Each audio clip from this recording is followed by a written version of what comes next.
Subject English, remaining part of the lesson on page number 95. Yes, a beggar, she repeated as if to reassure me. He was told and used to stay in front of my house with his 5-year-old granddaughter. As you know, I was a chronic pessimist. I used to give my leftover to the beggar every day. I never spoke to him, nor did he speak to me. One monsoon day, I looked out of my bedroom window and started cursing the rain. I don't know why I did that because I wasn't even getting wet. That day, I couldn't give the beggar and his granddaughter their daily quota of leftovers. They went hungry, I am sure. However, what I saw from my window surprised me. The beggar and the young girl were playing on the road because there was no traffic. They were laughing, clapping, and screaming joyously as if they were in paradise. Hunger and rain did not matter. They were totally drenched and totally happy. I envied their zest for life. That scene forced me to look at my own life. I realized I had so many comforts, none of which they had, but they had the most important of all, assists one which I lacked. They knew how to be happy with life as it was.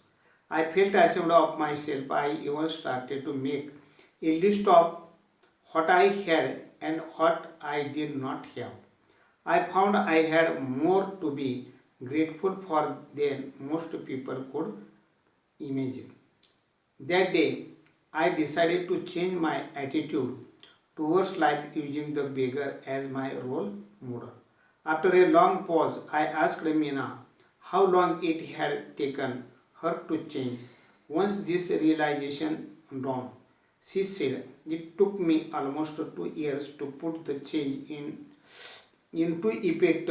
Now nothing matters. I am always happy.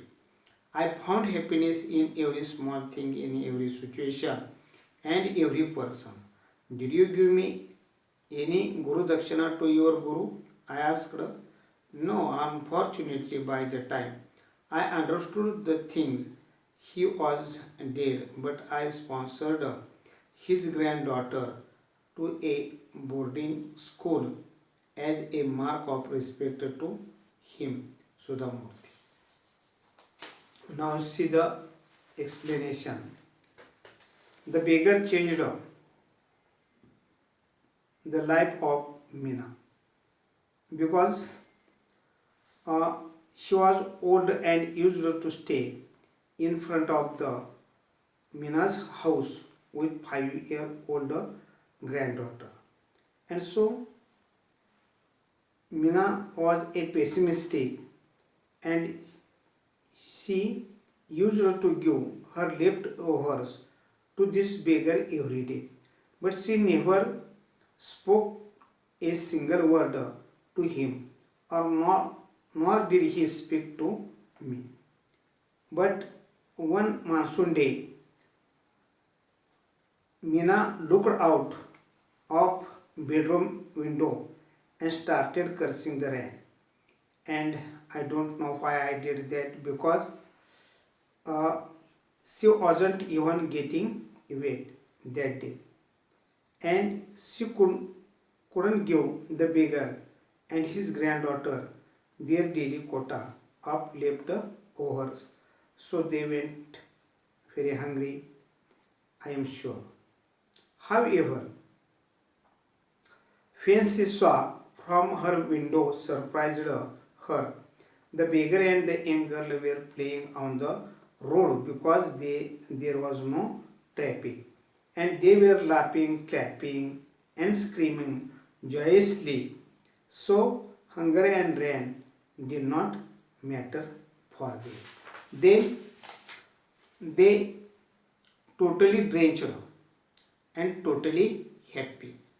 So this scene looked at her own life and she realized that she had so many comforts, so many things, but she was not happy. And then they knew how to be happy with life as it was. So she felt ashamed of herself and even started to make a list of what I had and what I did not have. So she found that there are so many things for her, and on that day she decided to change her attitude towards life using the beggar as her role model. And so, after a long pause, Mina said how long it had taken her to change in her attitude. So she said that almost 2 years to put the change into effect. And so now nothing matters. Means Mina was always happy. Uh, she find happiness in every small thing, in every situation and every person. And so in this way she changed her life, uh, and she understood things uh, he was dead, and but Mina sponsored his granddaughter to be a boarding school as a mark of respect to him. So this is the explanation of the patient.